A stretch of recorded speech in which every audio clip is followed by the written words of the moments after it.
Tak pernah kusangka, hidup yang selama ini terasa rapi dan terkendali bisa mulai retak hanya karena satu rutinitas kecil yang kuanggap sepele. Bukan karena kerugian, bukan karena pesaing, melainkan kehadiran seseorang yang datang terlalu pagi, terlalu konsisten, dan terlalu tenang untuk diabaikan.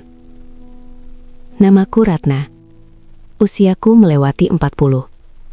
Di tempat ini, orang memanggilku Bu Bos. Bukan karena aku minta, tapi karena mereka terbiasa takut salah di hadapanku. Aku mengelola usaha ini sendirian sejak lama. Bangun sebelum subuh, datang paling awal, memastikan semuanya berjalan sesuai aturan. Di dunia kerja keras seperti ini, perempuan sepertiku harus 2 kali lebih tegas agar dihormati setengahnya. Setiap pagi selalu sama. Langkah kaki para pekerja, suara benda diseret, teriakan singkat yang saling menyahut. Aku berdiri di depan, mencatat, mengawasi, memberi instruksi. Tidak banyak bicara, tidak banyak senyum. Semua harus bergerak cepat dan tepat. Sampai suatu pagi, aku mendengar suara yang berbeda. Bukan suara keras, bukan pula suara tergesa, melainkan suara benda yang diseret terlalu pelan. Aku menoleh. Seorang lelaki berdiri agak ke samping, memindahkan muatan satu persatu dengan hati-hati. Gerakannya rapi, tidak membanting, tidak mengeluh, tidak ikut bercanda dengan yang lain. Ia tidak mencolok, tapi entah kenapa, mataku tertahan di sana. Siapa itu? Tanyaku pada mandor tanpa menoleh. Orang baru, Bu. Jawabnya. Baru 2 hari. Aku mengangguk singkat. Kerjanya rapi. Mandor mengangguk cepat. Iya, Bu. Gak banyak omong. Aku kembali ke catatanku. Seharusnya selesai di situ. Namun saat lelaki itu mengangkat kepala dan pandangan kami bertemu sebentar, dadaku terasa bergetar. Bukan karena tertarik, melainkan karena terusik. Ia langsung menunduk. Tidak tersenyum, tidak sok kenal. Dan justru itu yang membuatku tak nyaman. Hari itu berlalu seperti biasa. Aku tetap memimpin, tetap tegas, tetap menjaga jarak. Tapi beberapa kali, tanpa sadar, pandanganku kembali ke arah lelaki itu. Ia datang tepat waktu, bekerja tanpa drama, pergi tanpa meninggalkan kesan mencolok. Dan anehnya, justru itu yang membekas. Keesokan paginya, aku datang lebih awal dari biasanya. Bukan karena ada jadwal penting. Bukan karena audit. Aku bahkan tidak menyebut alasannya pada diriku sendiri. Aku hanya berdiri di tempat biasa. Menunggu pagi benar-benar hidup. Lelaki itu datang lagi. Masih dengan langkah yang sama, masih dengan sikap yang sama. Ia mengangguk sopan saat lewat di depanku. Pagi, Bu, katanya singkat. Pagi, jawabku datar. Aku memperhatikannya dari jauh. Tangannya kasar, bahunya tegas. Tapi sikapnya tidak liar. Tidak berusaha menarik perhatian, tidak mencoba terlihat penting. Saat ia menyerahkan laporan sederhana ke meja, jarinya nyaris menyentuh tanganku. Sentuhan singkat, tak sengaja. Seharusnya tak berarti, tapi aku menarik tangan terlalu cepat. Kerja yang benar, kataku. Mungkin terlalu keras. Iya, Bu, jawabnya tanpa nada tersinggung. Ia pergi. Dan aku berdiri di sana, kesal pada diriku sendiri. Apa yang sebenarnya menggangguku? Hari-hari berikutnya berjalan dengan pola yang sama. Aku mulai hafal jam kedatangannya. Aku mulai tahu di bagian mana ia bekerja. Aku mulai menyadari bahwa suasana terasa lebih tenang saat ia ada. Itu tidak masuk akal. Satu orang seharusnya tidak mengubah apapun. Namun kenyataannya, rutinitasku mulai bergeser pelan-pelan. Aku turun langsung lebih sering, aku berdiri lebih lama di area kerja. Aku mulai bertanya hal-hal kecil yang sebenarnya tak perlu kutanyakan. Capek? Sudah makan? Pertanyaan biasa, terlalu biasa. Namun di tempat seperti ini, keakraban kecil bisa menjadi bahan omongan besar. Suatu pagi suasana mendadak sepi. Hujan turun lebih lama dari biasanya. Beberapa pekerjaan tertunda. Para pekerja berteduh. Suara berisik berubah menjadi tetesan air yang monoton. Aku berdiri di bawah atap, menatap hujan. Lelaki itu berdiri tak jauh dariku. "Kalau hujan begini," kataku tanpa menoleh, "tunggu reda dulu." Kalimat itu keluar begitu saja. Ringan, tak kupikirkan. Ia menoleh, ragu sejenak. "Kalau ibu tidak keberatan?" Aku mengangguk kecil. Dan disitulah aku tahu, aku baru saja membuka pintu yang seharusnya tetap tertutup. Kami berdiri di tempat yang agak sepi. Tidak terlalu dekat, tidak terlalu jauh. Tidak ada sentuhan, tidak ada kata yang berlebihan. Namun keheningan di antara kami terasa berbeda. "Ada yang perlu dicek lagi?" tanyanya. "Tidak," jawabku. "Aku cuma tidak suka tergesa saat hujan." Ia mengangguk. "Kadang pelan lebih aman." Kalimat sederhana, tapi terasa seperti pengakuan. Aku menarik napas panjang. "Namamu siapa?" Ia menatapku, sedikit terkejut. "Arman, Bu." Aku mengangguk. "Kerjamu rapi." Ia tersenyum tipis. "Terima kasih." Hujan belum reda. Waktu terasa melambat. Dan aku menyadari sesuatu yang membuatku takut pada diriku sendiri. Aku tidak ingin hujan itu berhenti. Karena begitu hujan reda, alasan kami berdiri di sini juga akan hilang. Dan sejak pagi itu aku tahu, rutinitas yang selama ini ku kenal mulai retak. Bukan karena kesalahan besar, melainkan karena satu celah kecil yang kubiarkan terbuka. Aku masih berdiri sebagai bos. Aku masih memegang kendali. Namun jauh di dalam ada sesuatu yang mulai bergerak. Pelan, sunyi, dan berbahaya.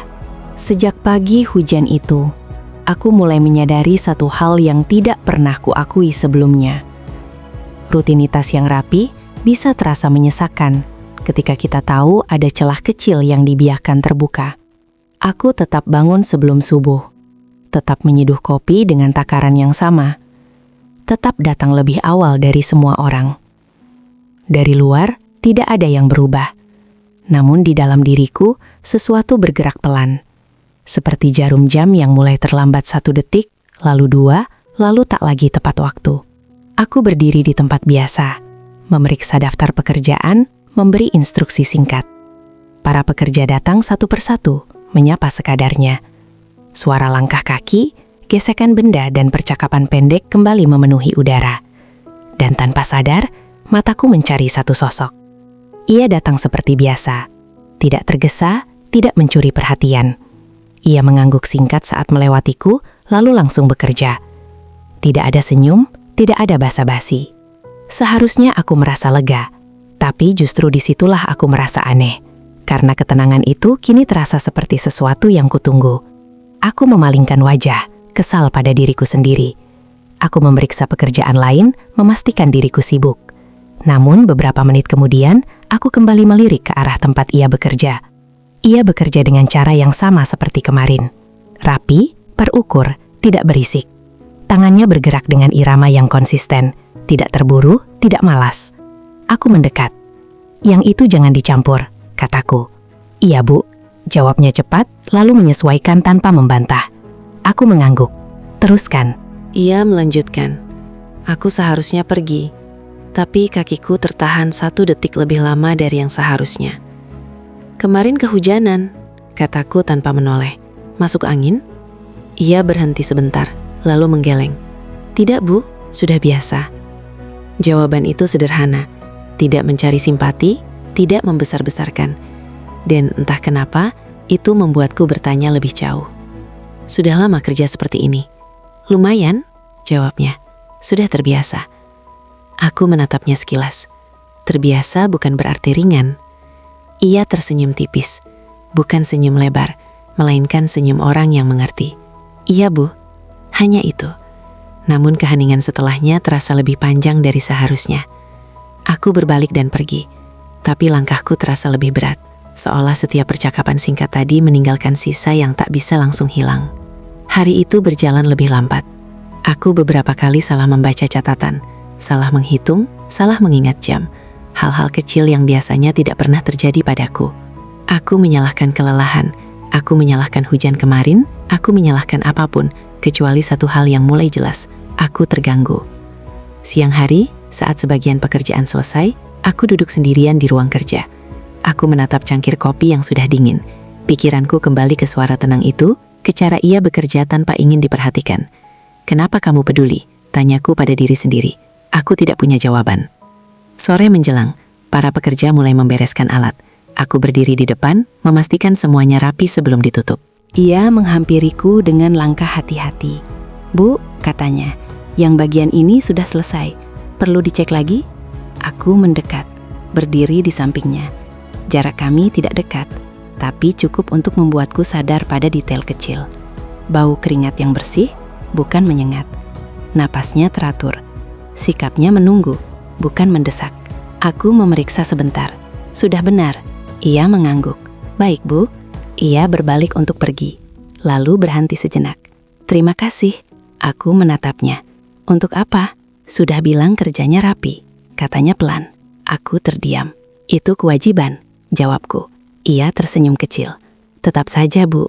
Ia pergi, dan aku berdiri di sana, menyadari sesuatu yang membuat dadaku mengencang. Aku mulai memperhitungkan kehadirannya, bukan hanya pekerjaannya. Hari-hari berikutnya pola itu berulang. Percakapan pendek, tatapan sekilas, keheningan yang tidak canggung. Aku mulai turun langsung lebih sering, bukan karena perlu, melainkan karena aku ingin memastikan semuanya berjalan baik. Atau setidaknya itu alasan yang kuucapkan pada diriku sendiri. Suatu pagi ia datang sedikit lebih lambat dari biasanya. Tidak lama, hanya beberapa menit. Namun aku merasakannya. Aku berdiri di tempat biasa, berpura-pura sibuk, tapi pikiranku tidak tenang. Saat akhirnya ia muncul, ada rasa lega kecil yang segera kutekan dalam-dalam. "Kamu terlambat," kataku datar. "Maaf, Bu," jawabnya cepat.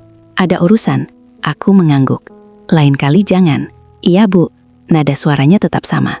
Tidak defensif, tidak beralasan panjang. Dan entah kenapa, aku merasa bersalah karena telah memperhitungkan menit-menit ketidakhadirannya. Hari itu, aku lebih dingin dari biasanya. Aku menjaga jarak. Aku membatasi percakapan. Aku ingin membuktikan bahwa aku masih mengendalikan semuanya. Namun, justru saat aku menjaga jarak, perasaanku terasa lebih jelas. Sore itu, salah satu pekerja berbisik pada temannya, cukup keras untuk kudengar. "Sekarang Bu Bos sering turun langsung ya?" Aku berhenti melangkah. Tidak menoleh.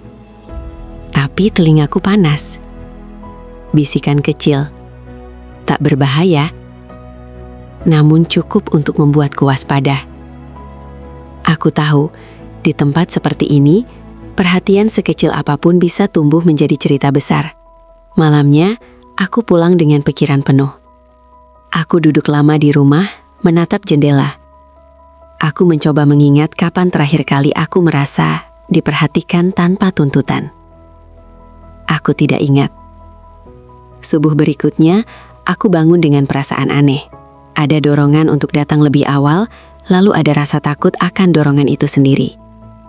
Aku tetap berangkat. Saat aku tiba, ia belum ada.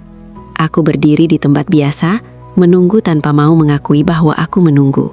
Detik terasa lebih panjang. Ketika akhirnya ia datang, aku menahan napas dan membencinya.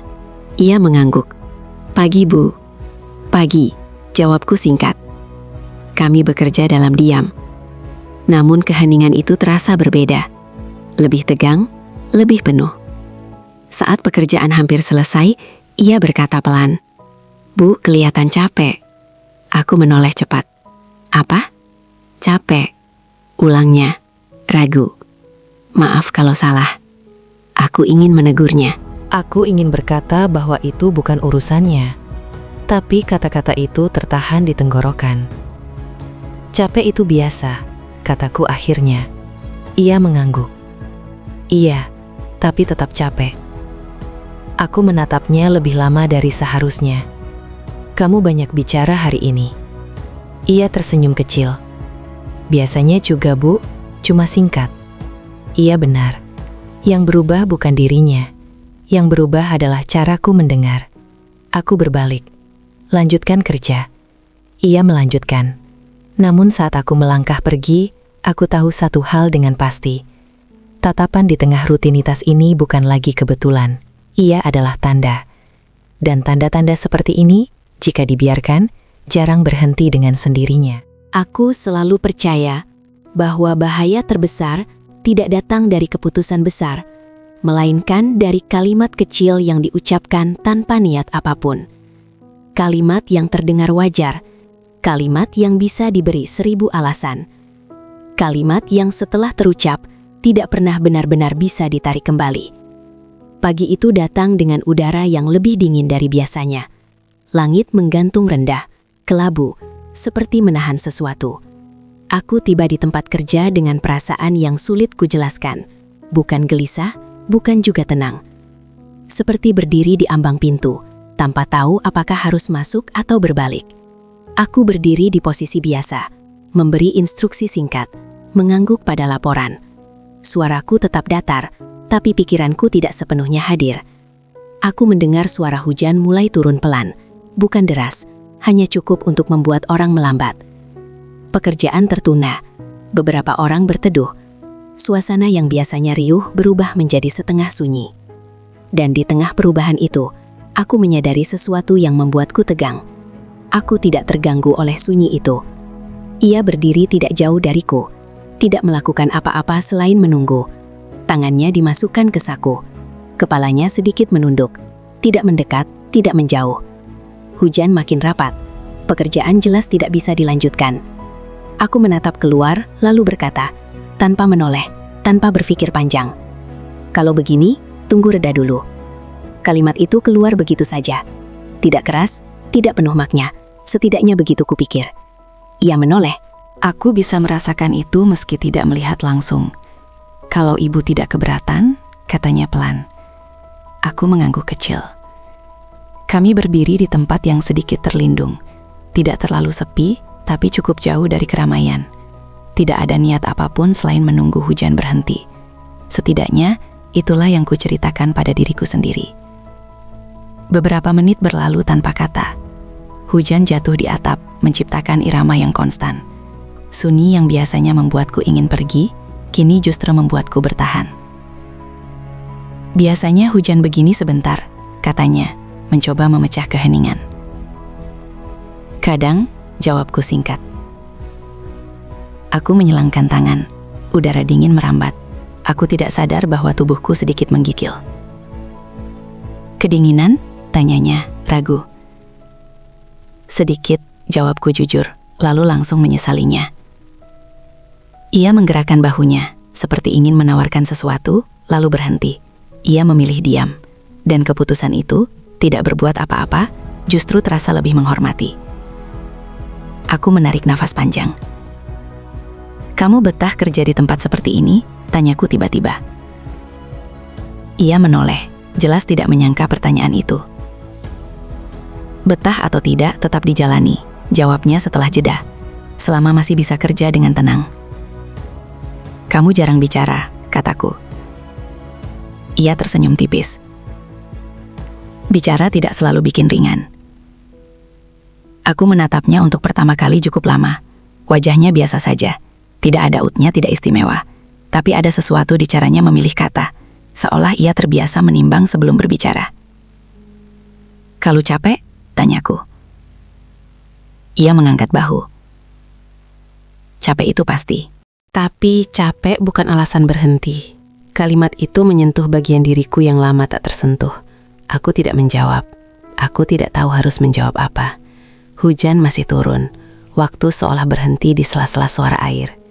Aku jarang lihat ibu duduk, katanya pelan, hampir seperti bicara pada dirinya sendiri. Aku tidak dibayar untuk duduk, jawabku refleks. Ia tersenyum kecil. Mungkin itu sebabnya ibu selalu kelihatan kuat. Aku tertawa pendek. Kelihatan. Kata itu menggantung. Tidak semua yang kelihatan itu utuh. Lanjutnya, tanpa menatapku. Dadaku mengencang. Aku menoleh tajam. Kamu sok tahu. Ia langsung mengangkat tangan sedikit. Maaf, aku tidak bermaksud. Aku menghela napas. Aku hanya tidak suka orang menilai. Iya, katanya cepat. Aku juga. Kami kembali diam. Namun kali ini, Diamnya berbeda, lebih penuh, lebih rapat. Aku menyadari bahwa aku tidak ingin keheningan ini berakhir, dan kesadaran itu membuatku takut. Karena aku tahu, aku sedang menikmati sesuatu yang seharusnya netral, tapi tidak lagi terasa netral. Hujan akhirnya mulai mereda, tetesannya jarang-jarang, suara sekitar perlahan kembali hidup. Orang-orang mulai bergerak lagi. Ia melirik keluar, sepertinya sudah reda. Aku mengangguk. Iya, seharusnya kami berpisah di situ, kembali ke posisi masing-masing, kembali ke peran yang aman. Namun sebelum melangkah, aku berkata, lagi-lagi tanpa berpikir, kamu bisa lanjutkan yang tadi, tapi pelan saja. Ia menatapku, sedikit terkejut. Baik, Bu, aku melihat caranya berjalan menjauh. Tenang, tidak terburu, tidak mencurigakan. Dan entah kenapa, ada rasa hangat yang tertinggal. Hangat yang tidak seharusnya ada. Hari itu berakhir tanpa kejadian besar. Tidak ada pelanggaran, tidak ada sentuhan, tidak ada pengakuan. Namun saat aku pulang malam itu, aku duduk lama di rumah, memandangi gelas air yang tidak kusentuh. Aku memutar ulang pagi itu berkali-kali di kepalaku. Kalimat kecil itu, nada suaraku, diam yang terlalu lama. Aku sadar, tidak ada satupun yang bisa kusebut salah secara jelas. Dan justru itu yang membuatnya berbahaya. Karena ketika kesalahan tidak bisa ditunjuk, ia mudah dimaafkan. Dan ketika mudah dimaafkan, ia mudah diulang. Subuh berikutnya aku bangun dengan perasaan berat. Aku menatap jam lebih lama dari biasanya. Ada dorongan untuk datang lebih awal, dan rasa takut terhadap dorongan itu sendiri. Aku tetap berangkat. Saat aku tiba, hujan tidak turun. Langit cerah, segalanya terlihat normal. Ia sudah ada. Ia mengangguk saat melihatku. Pagi, Bu. Pagi, jawabku. Kami bekerja seperti biasa. Tidak ada yang aneh, tidak ada yang berbeda. Namun aku tahu, sesuatu telah berubah. Bukan di luar, melainkan di dalam diriku. Kalimat kecil itu telah membuka pintu. Dan meski pintunya belum kulewati, aku tahu, aku tidak lagi berdiri sejauh sebelumnya. Aku selalu percaya, selama semuanya terlihat wajar di depan banyak orang, maka apapun yang terjadi di baliknya masih bisa dikendalikan. Keyakinan itu membuatku berani, atau mungkin ceroboh, mengambil satu langkah kecil lagi. Sejak pagi hujan itu, aku mulai menghindari berdiri terlalu lama di area terbuka saat ia bekerja. Bukan karena takut, melainkan karena aku mulai sadar, tatapan di tengah rutinitas sudah tidak lagi netral. Ia menyimpan jeda yang terlalu panjang. Dan aku, tanpa sadar, menyambut jeda itu. Aku tetap menjalankan peranku, memberi instruksi, mengoreksi, menegur jika perlu.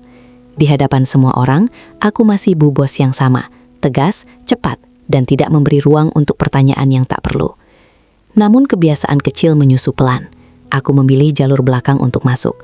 Aku menyuruh mandor mengatur kerjaan di depan. Aku membuka pintu ruang kecil di sisi dalam, ruang yang jarang dipakai pagi-pagi, tempat barang disortir sebelum dipindahkan.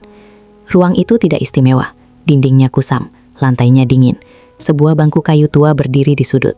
Jendela kecil setinggi dada membiarkan cahaya tipis masuk. Tidak ada apa-apa di sana. Dan justru itu yang membuatnya terasa aman. Pagi itu, saat aku berjalan ke arah ruang tersebut, ia mengikuti tanpa bertanya. Tidak ada kode, tidak ada isyarat yang jelas, hanya satu pemahaman yang lahir dari kebiasaan beberapa hari terakhir. Pintu kututup pelan, tidak dikunci, hanya ditutup. Bunyi engselnya terdengar lebih keras dari seharusnya. Ada yang perlu dicek? Tanyanya pelan. Aku mengangguk. Ada yang tercampur kemarin. Ia langsung bekerja. Membuka, memilah, menyusun. Gerakannya terukur. Tidak banyak suara. Aku duduk di bangku kayu, menatap tangannya yang bekerja rapi. Ada ketenangan aneh yang menyusup.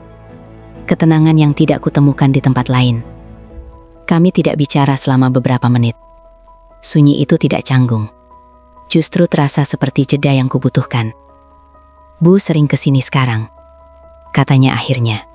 Tanpa menoleh. Aku mengangkat bahu. Kadang yang rapi memang harus dicek di belakang. Ia mengangguk. Tidak menilai. Tidak menyela. Aku menyadari sikapnya yang tidak menuntut itu membuatku merasa aman. Terlalu aman. Aku berdiri dan menuangkan air minum dari botol. Menyerahkannya padanya. "Terima kasih," katanya. Aku kembali duduk.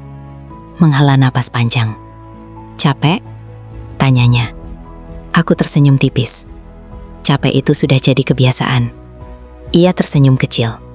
Kalau kebiasaan, orang suka lupa kapan mulai capeknya. Kalimat itu menempel. Aku menatap lantai. Untuk sesaat, aku tidak menjadi bos. Aku hanya perempuan yang terlalu lama berdiri tanpa sandaran. Sejak pagi itu, ruang kecil itu menjadi tempat singgah kami. Tidak lama, tidak sering. Tapi cukup untuk membentuk pola yang tak berani kusebut kebiasaan. Padahal itulah yang sedang terjadi. Aku menyiapkan air sebelum ia datang. Ia menyelesaikan kerja lebih rapi saat aku ada. Kami bicara secukupnya. Tidak melewati batas yang jelas. Tapi batas itu mulai kabur. Dan di luar sana, keramaian terus berjalan. Kuli angkut tertawa keras. Mandor berteriak memberi arahan. Mesin berbunyi. Semua orang sibuk dengan perannya.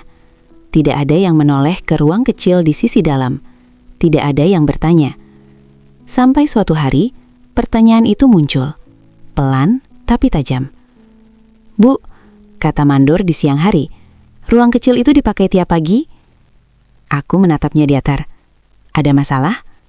Ia menggeleng cepat. "Tidak, Bu." Aku mengangguk. "Kerja saja." Aku menang. Tapi kemenangan kecil itu meninggalkan rasa tegang yang tidak pergi. Setiap kali pintu ruang itu tertutup, jantungku berdegup lebih cepat.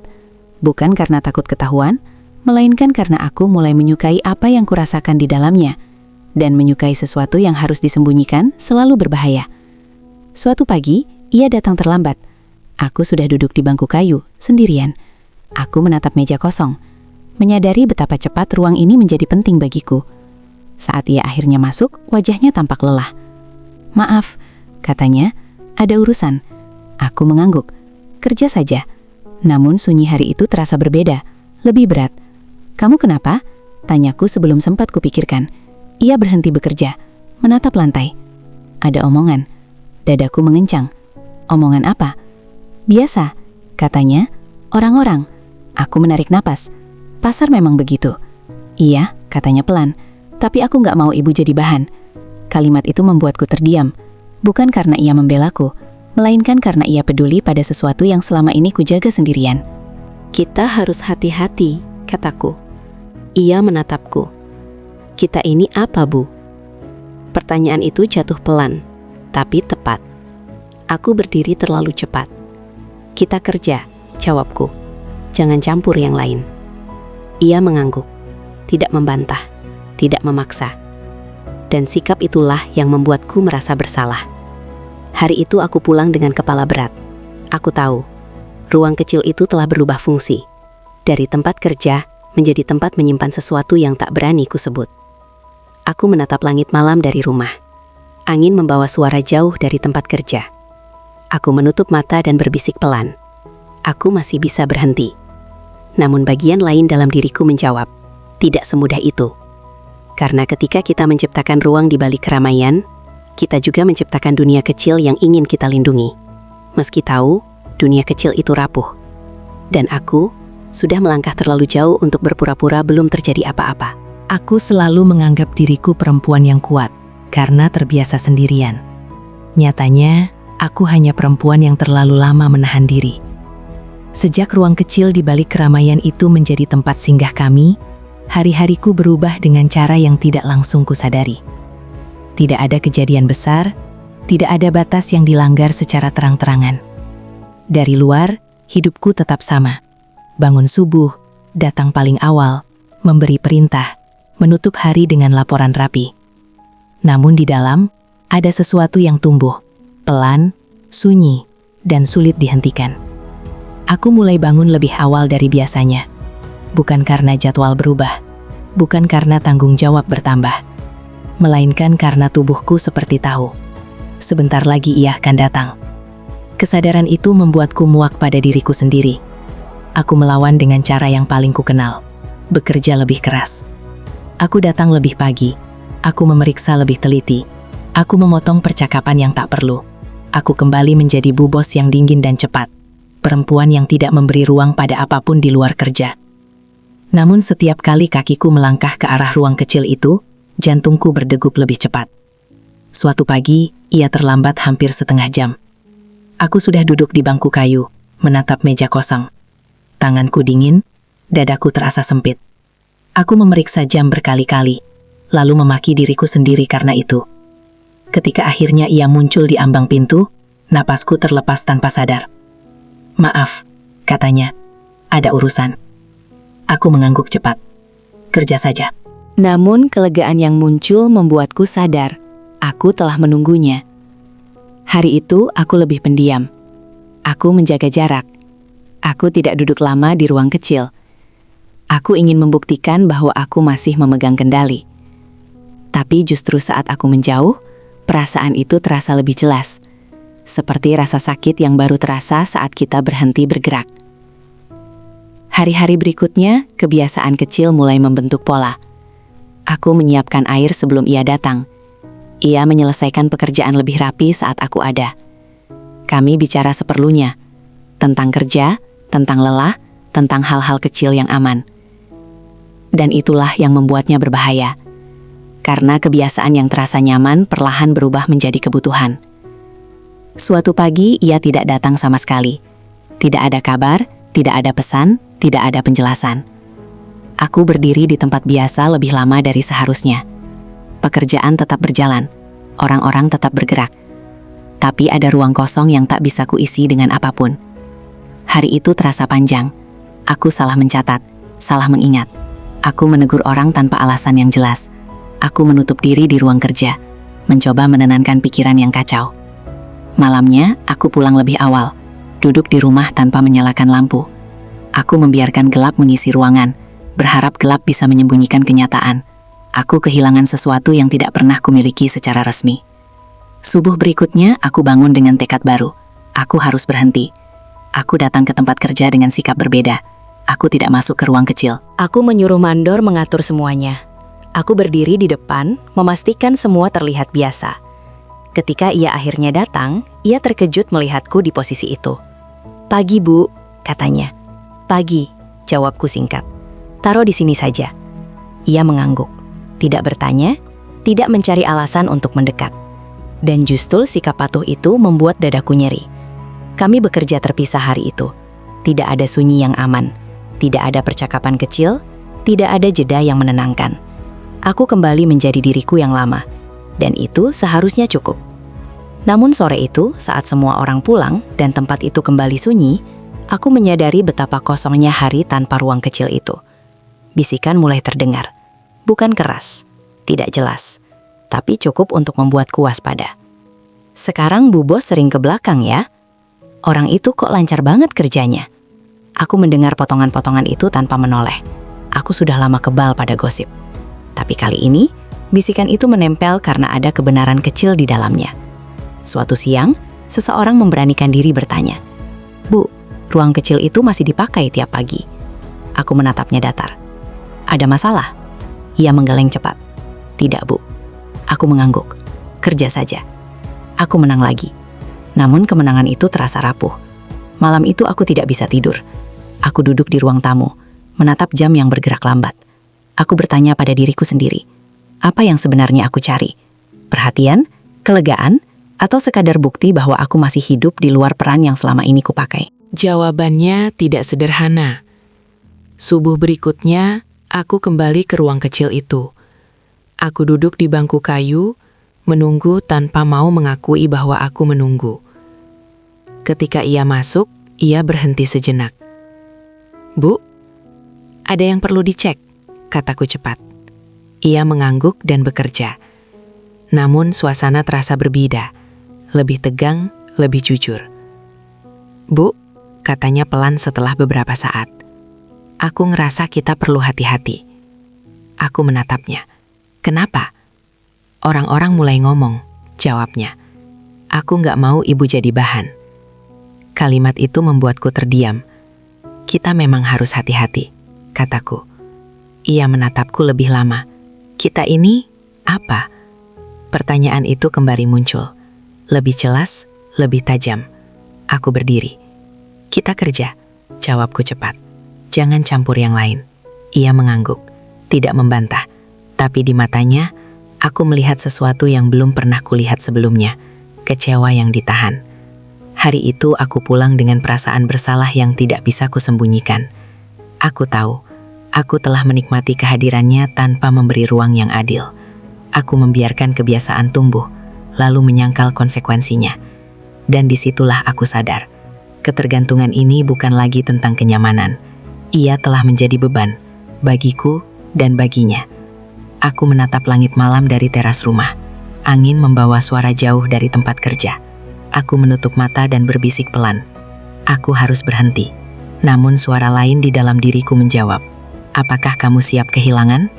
Aku tahu, bab ini tidak akan berakhir dengan mudah. Karena ketika kebiasaan berubah menjadi kebutuhan, Berpisah berarti menghadapi sunyi yang lebih jujur dan lebih menyakitkan. Aku selalu tahu satu hal. Tempat ramai tidak pernah benar-benar diam. Ia hanya menunggu momen yang tepat untuk berbicara. Dan pagi itu, aku merasakannya, bahkan sebelum melangkah masuk.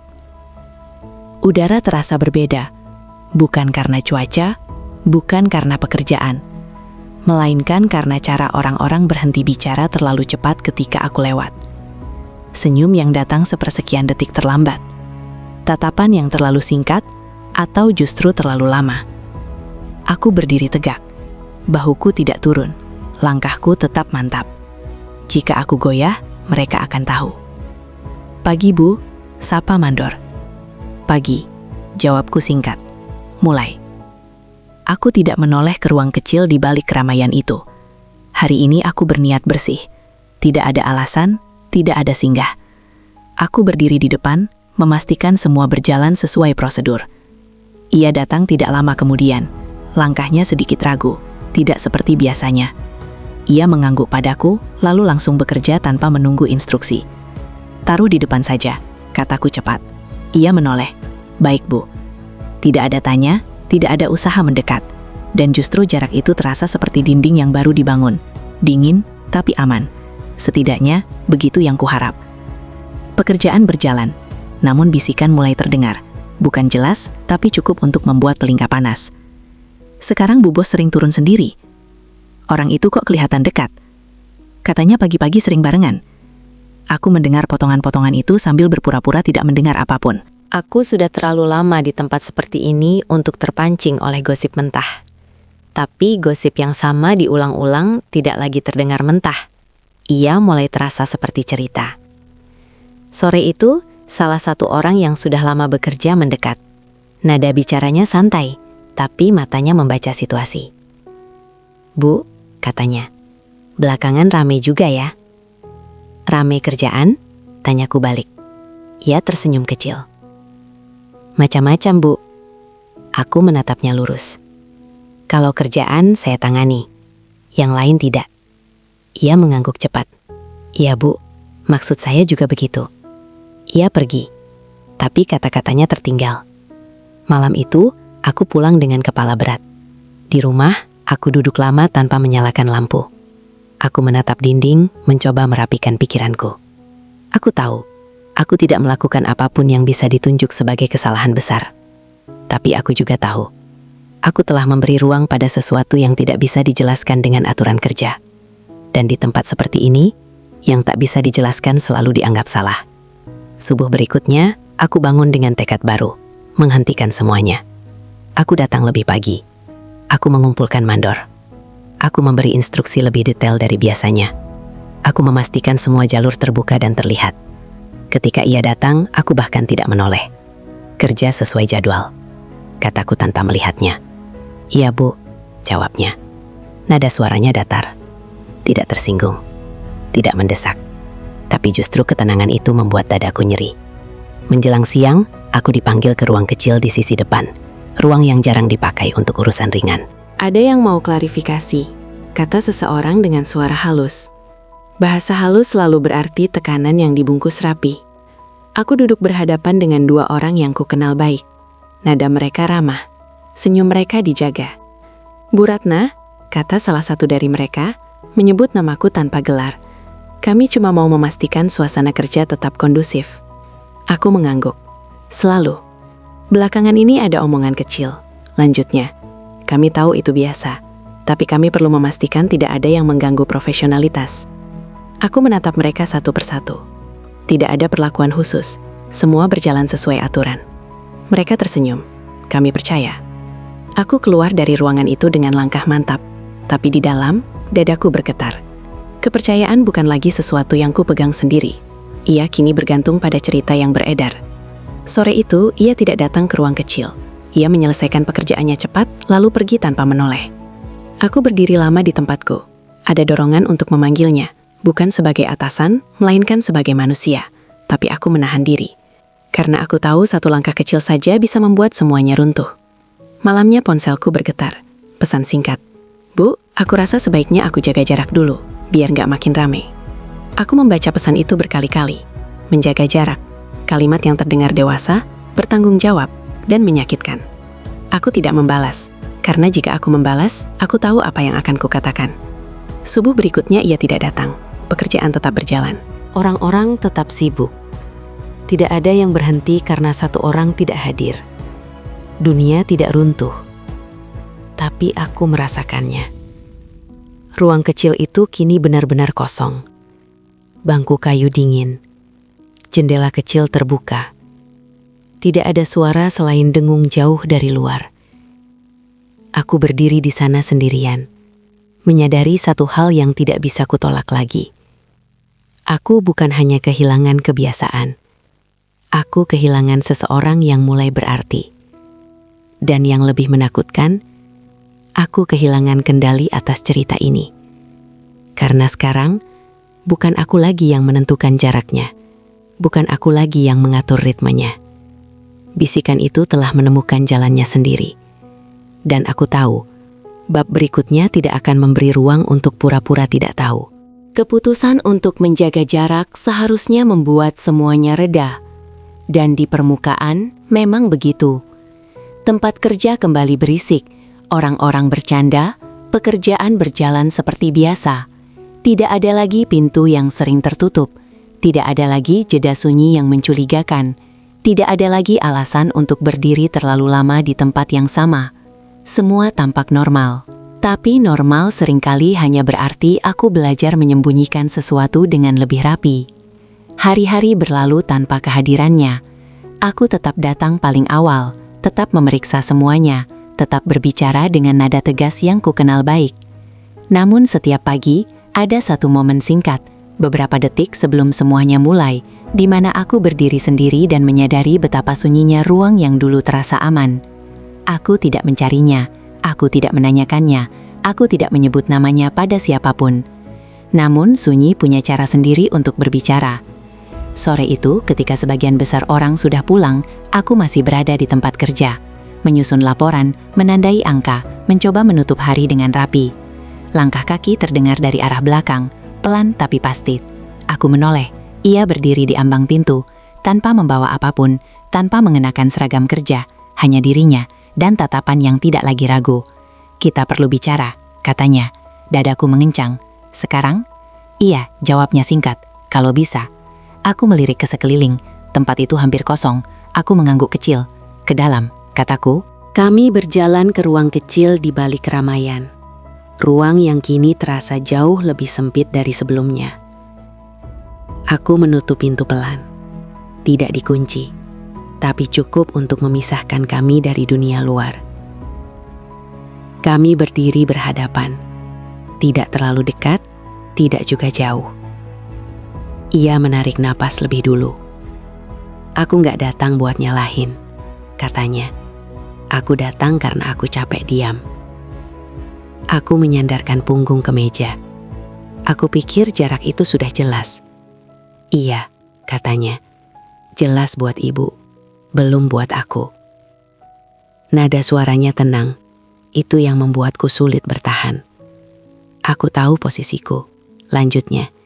"Aku tahu aku bukan siapa-siapa di sini, tapi aku juga bukan bayangan." Kalimat itu membuat tenggorokanku kering. "Kamu tahu risikonya," kataku pelan. "Aku tahu," jawabnya. "Makanya aku berhenti datang.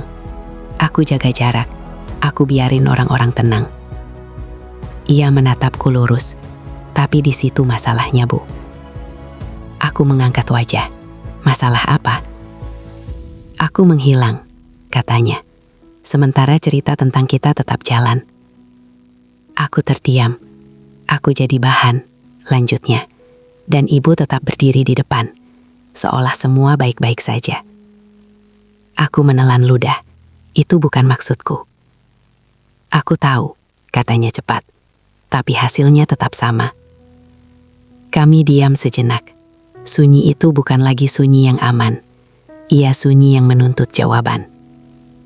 "Aku cuma mau kejelasan," katanya lagi. "Aku ini apa buat ibu?" Pertanyaan itu akhirnya jatuh tanpa bisa kuhindari. Aku mengalihkan pandangan. "Kita ini kerja."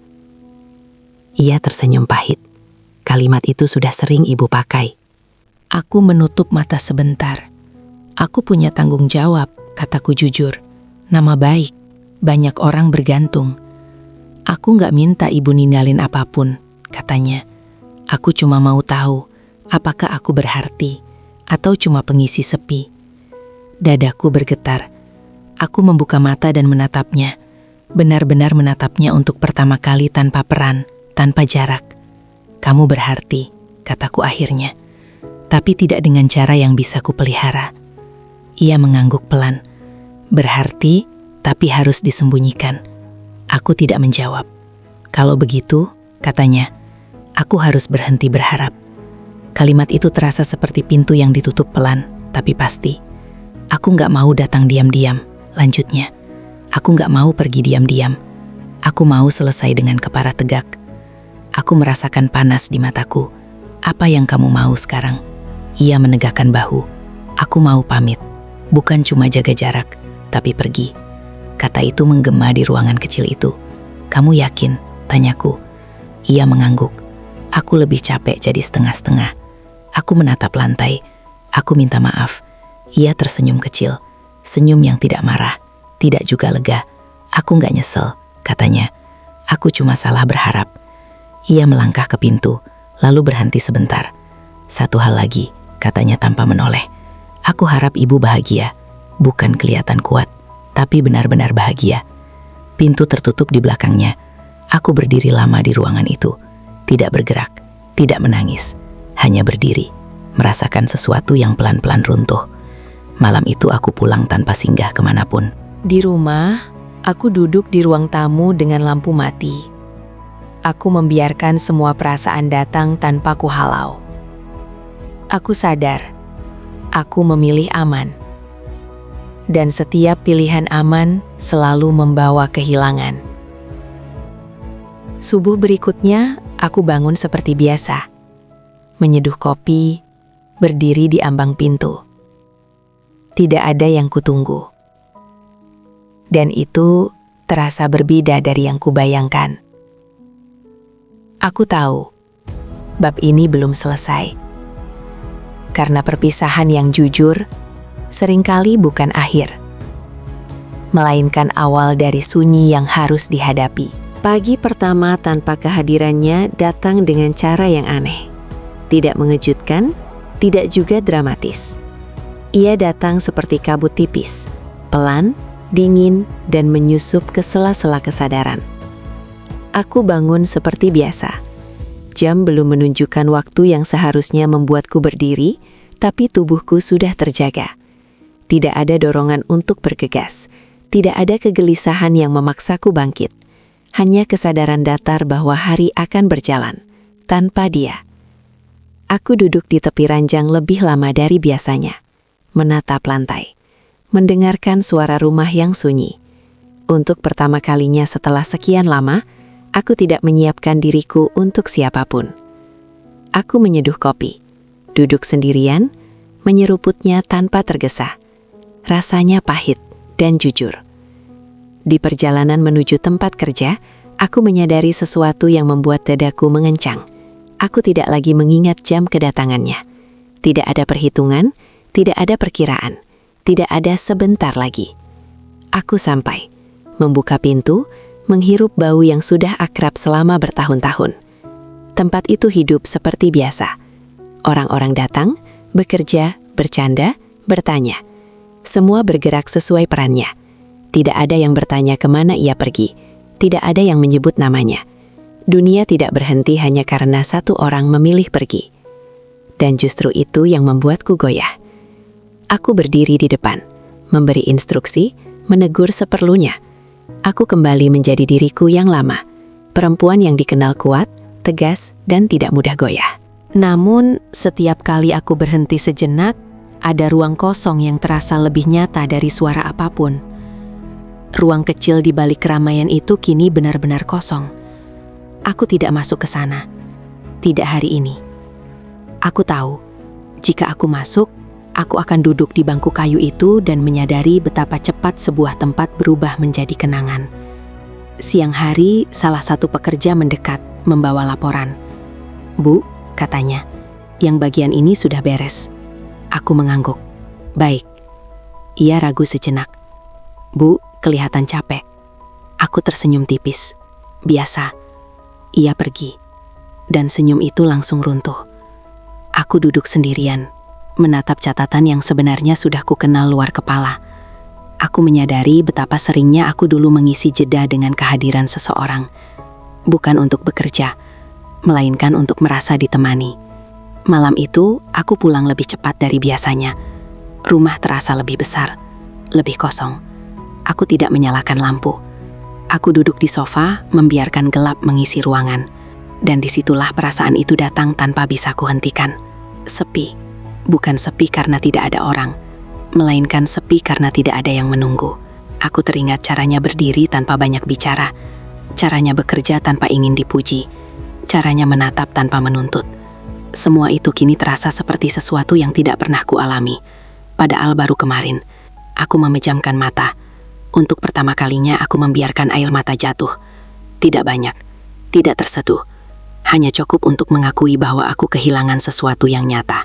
Subuh berikutnya, aku bangun dengan mimpi yang kacau.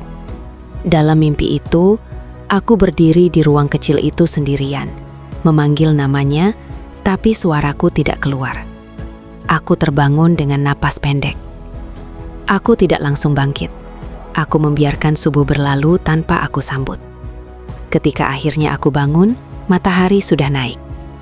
Ada rasa kalah yang mengendap, bukan karena dunia, melainkan karena diriku sendiri. Di tempat kerja, hari berjalan lambat. Aku menjaga jarak dari semua orang. Aku tidak ingin bicara lebih dari yang perlu. Aku ingin hari itu cepat selesai. Namun sore itu, seseorang berkata dengan nada ringan, "Sekarang kok jarang kelihatan di belakang, Bu?" Aku menoleh. Tidak ada yang perlu. Ia mengangguk. Oh, percakapan singkat, tapi cukup untuk membuatku sadar.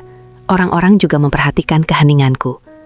Malamnya aku duduk di depan cermin dan menatap wajahku lama. Aku melihat perempuan yang kuat. Aku juga melihat perempuan yang rapuh. Untuk pertama kalinya, aku tidak mengusir yang rapuh. Aku berkata pelan pada pantulan itu, "Kamu tidak salah karena merasa." Hari-hari berikutnya berjalan seperti latihan menahan napas. Aku belajar tidak menoleh, tidak berharap, tidak menunggu. Aku belajar mengisi waktu dengan kerja, bukan sebagai pelarian, melainkan sebagai pegangan. Suatu sore, hujan turun lagi. Aku berdiri di depan, menatap air yang jatuh dari atap. Suaranya sama seperti hari itu. Hari ketika kalimat kecil itu keluar dari mulutku tanpa kusadari. "Tunggu reda dulu." Aku tersenyum pahit. Kalimat sederhana, akibatnya panjang. Aku menyadari satu hal penting. Aku tidak merindukan hujan itu. Aku merindukan diriku yang sempat merasa tenang di sela-sela hujan. Dan itu tidak bergantung pada siapapun. Subuh berikutnya, aku bangun lebih tenang. Aku menyeduh kopi, duduk di teras, membiarkan pagi datang tanpa aku kejar. Aku berkata pada diriku sendiri, cukup. Bukan sebagai penolakan, melainkan penerimaan. Aku datang ke tempat kerja tanpa tergesa. Aku berdiri di depan. Aku membiarkan hari berjalan. Aku tidak masuk ke ruang kecil itu. Aku tidak membukanya. Aku menatap ke depan. Dan di antara suara kerja yang kasar dan ritme yang kembali jujur, aku mulai memahami sesuatu yang lama luput. Kehilangan tidak selalu menghancurkan. Kadang, ia mengajarkan kita cara berdiri tanpa sandaran dan bagaimana menyebut nama perasaan tanpa harus memeluknya lagi. Aku mungkin masih sepi. Aku mungkin masih ingat. Tapi aku tidak lagi berbohong pada diriku sendiri. Dan itu adalah awal yang paling jujur.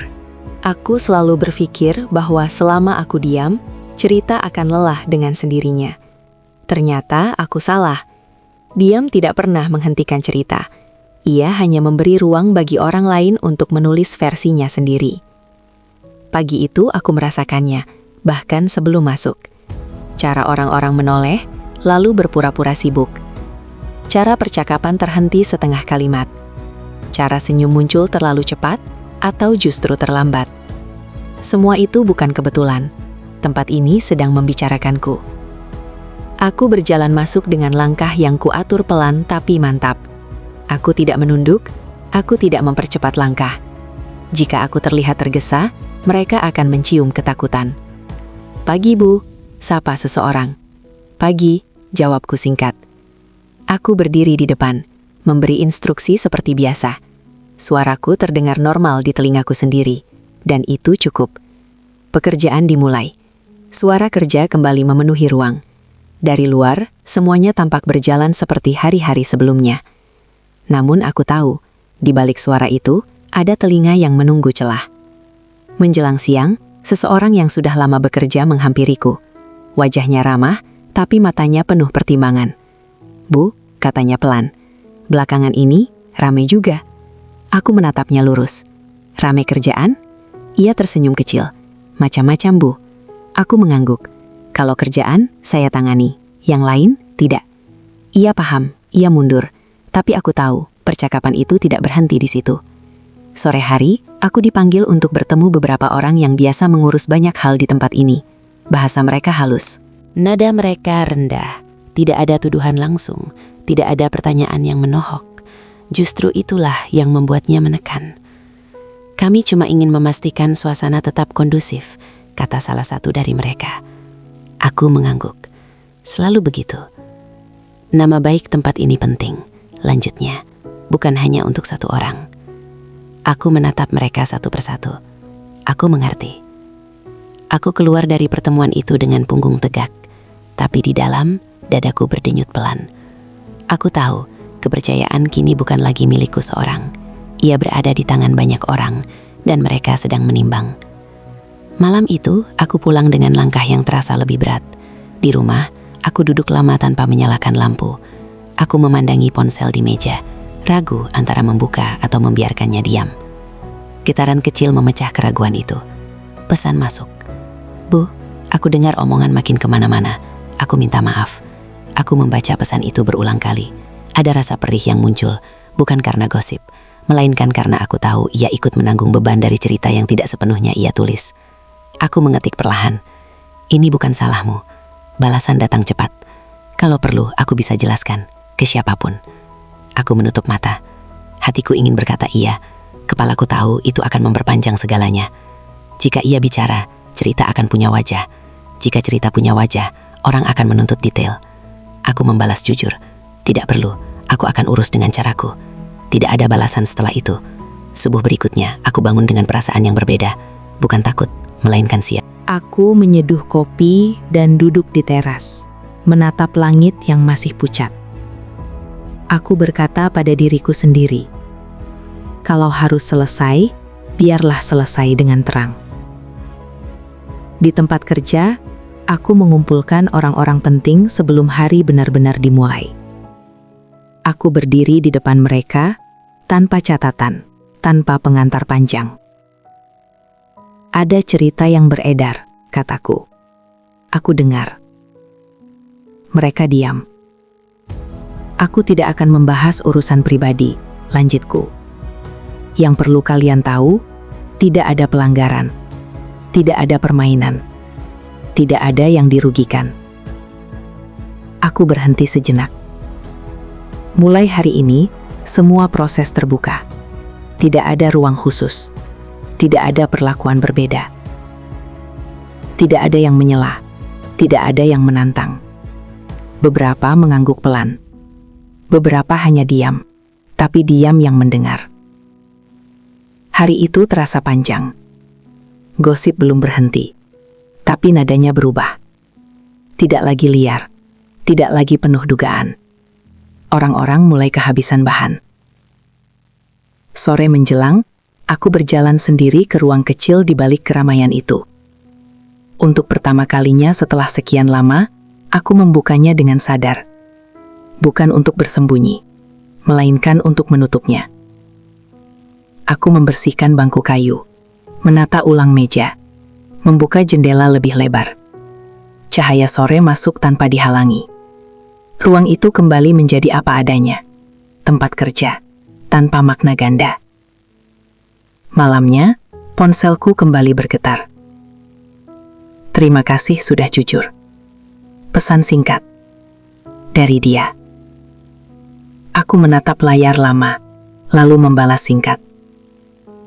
Jaga diri. Tidak ada balasan. Aku meletakkan ponsel dan menatap malam.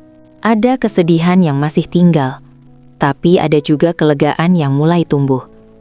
Aku sadar, rahasia tidak selalu berakhir dengan terbongkarnya kebenaran. Kadang ia berakhir ketika kita berhenti bersembunyi. Subuh berikutnya aku datang dengan langkah yang lebih ringan. Aku menyapa orang-orang, aku berdiri di depan. Aku membiarkan hari berjalan apa adanya. Tempat ini kembali keras, jujur, dan tidak peduli pada luka siapapun. Dan untuk pertama kalinya sejak lama, aku merasa tidak lagi dikejar oleh cerita. Aku tahu, satu bab lagi akan menutup semuanya. Bukan dengan ledakan, melainkan dengan keputusan yang tenang. Pagi itu datang tanpa terburu-buru. Tidak ada suara yang kutunggu, tidak ada langkah yang kucari. Tidak ada alasan bagiku untuk berdiri lebih lama di ambang pintu. Aku bangun ketika langit mulai memucat. Cahaya tipis menyelinap lewat celah jendela, lembut dan tidak memaksa. Untuk pertama kalinya sejak lama, aku tidak merasa dikejar waktu atau oleh diriku sendiri. Aku menyeduh kopi dan duduk di meja kecil dekat jendela. Uapnya naik perlahan. Aku menyeruputnya pelan, membiarkan pahitnya menetap. Pahit yang jujur selalu terasa lebih bersih daripada manis yang disembunyikan. Di luar, dunia mulai bergerak. Suara jauh terdengar samar. Hari akan berjalan, seperti selalu. Dan aku siap menghadapinya. Aku berangkat tanpa tergesa. Jalanan lengang. Angin pagi menampar lembut wajahku. Aku tidak memikirkan apapun selain langkah yang kuambil satu persatu. Setiap langkah terasa utuh. Bukan pelarian, bukan pembuktian. Saat aku membuka pintu tempat kerja, bau yang akrab menyambutku. Orang-orang datang satu persatu. Ada yang menyapa, ada yang hanya mengangguk. Tidak ada yang menunggu penjelasan. Tidak ada yang menuntut cerita. Dunia ini keras, tapi jujur. Ia bergerak terus, entah kita siap atau tidak. Aku berdiri di depan, di tempat yang selama ini kupilih. Bukan di belakang, bukan di sudut. Aku memberi instruksi singkat. Aku menatap orang-orang satu persatu. Tidak ada yang berubah, dan justru itu yang menenangkan. Hari itu, aku memutuskan untuk menutup satu lingkaran dengan cara yang paling sederhana. Rapi. Aku memanggil mandor dan beberapa orang yang biasa mengatur alur kerja. Tidak lama, tidak bertele-tele. Mulai hari ini, kataku, suaraku datar tapi jelas, semua proses berjalan terbuka. Tidak ada pengecualian. Tidak ada ruang yang dipakai selain untuk kerja. Mereka mengangguk. Tidak ada pertanyaan. Kejelasan seringkali tidak membutuhkan penjelasan panjang. Ia hanya membutuhkan keberanian untuk diucapkan. Setelah itu, aku berjalan sendiri ke ruang kecil di balik keramaian. Aku membukanya tanpa ragu. Cahaya masuk dari jendela kecil, menimpa bangku kayu yang selama ini menjadi saksi banyak hal yang tak pernah tercatat. Aku berdiri cukup lama. Bukan untuk meratapi, bukan untuk mengenang berlebihan. Aku hanya memastikan satu hal. Aku tidak lagi bersembunyi. Aku menggeser bangku ke sudut, menata ulang meja, membersihkan debu yang menempel, membuka jendela lebih lebar. Ruang itu kembali menjadi apa adanya. Ruang kerja, tanpa lapisan makna yang kuberi sendiri. Saat aku keluar, aku menutup pintu pelan. Tidak dikunci. Tidak perlu. Pintu yang tidak lagi menyimpan rahasia tidak membutuhkan kunci. Siang berjalan dengan ritme yang jujur. Suara kerja kembali kasar. Teriakan singkat terdengar. Tawa kecil muncul sesekali. Tidak ada bisikan yang mencolok. Tidak ada tatapan yang terlalu lama. Cerita mulai kehabisan napasnya sendiri. Sore hari, ponselku bergetar. Aku tahu dari getarannya. Pendek, ragu. Siapa pengirimnya? Pesan masuk. Aku berangkat besok pagi. Dapat kerjaan di luar kota. Aku pamit. Aku membaca pesan itu tanpa tergesa. Ada rasa yang bergerak di dada. Bukan sakit, bukan lega sepenuhnya. Lebih seperti perpisahan yang akhirnya menemukan waktunya. Aku membalas dengan jujur. Terima kasih sudah memberi kabar. Jaga diri. Semoga lancar. Balasan datang tidak lama kemudian. Terima kasih pernah memperlakukan aku sebagai manusia. Itu cukup. Aku menutup ponsel. Tidak ada kata yang perlu ditambahkan. Beberapa kalimat memang tidak perlu dibalas. Cukup diterima. Malam itu aku pulang lebih awal. Rumah terasa tenang. Aku menyalakan lampu secukupnya. Menata ulang beberapa berkas lama. Menyimpan yang perlu, membuang yang tidak. Aku membuka jendela dan membiarkan udara malam masuk. Aku duduk di sofa dan menatap ruangan sederhana itu. Aku tidak merasa sendiri. Aku hanya utuh. Aku menyadari sesuatu yang selama ini luput. Kehormatan bukan berarti tidak pernah tergoda. Kehormatan adalah kemampuan berhenti ketika kita tahu harga yang harus dibayar terlalu mahal. Subuh berikutnya, aku bangun tanpa alarm. Aku duduk di teras, memandangi langit yang perlahan terang. Udara segar, sunyi yang sehat. Bukan sunyi yang menyembunyikan, melainkan sunyi yang menerima. Aku tidak menoleh ke belakang. Aku menatap ke depan. Usahaku berjalan. Namaku kembali utuh. Hatiku, meski menyimpan bekas, tidak lagi sembunyi-sembunyi. Aku pernah salah langkah. Aku juga memilih berhenti. Dan pilihan itu tidak membuatku kalah. Ia membuatku jujur. Terima kasih telah mengikuti kisah ini sampai akhir. Semoga cerita ini menjadi pengingat bahwa di balik dunia yang keras, kerja, reputasi, tanggung jawab, ada manusia yang tetap punya batas, luka, dan pilihan. Tidak semua perasaan harus dimenangkan, tidak semua kedekatan harus dimiliki. Kadang, yang paling berani adalah melepaskan dengan kepala tegak. Sampai jumpa di kisah berikutnya. Kisah tentang manusia, keputusan, dan harga sebuah kejujuran. Salam hangat, Babakan.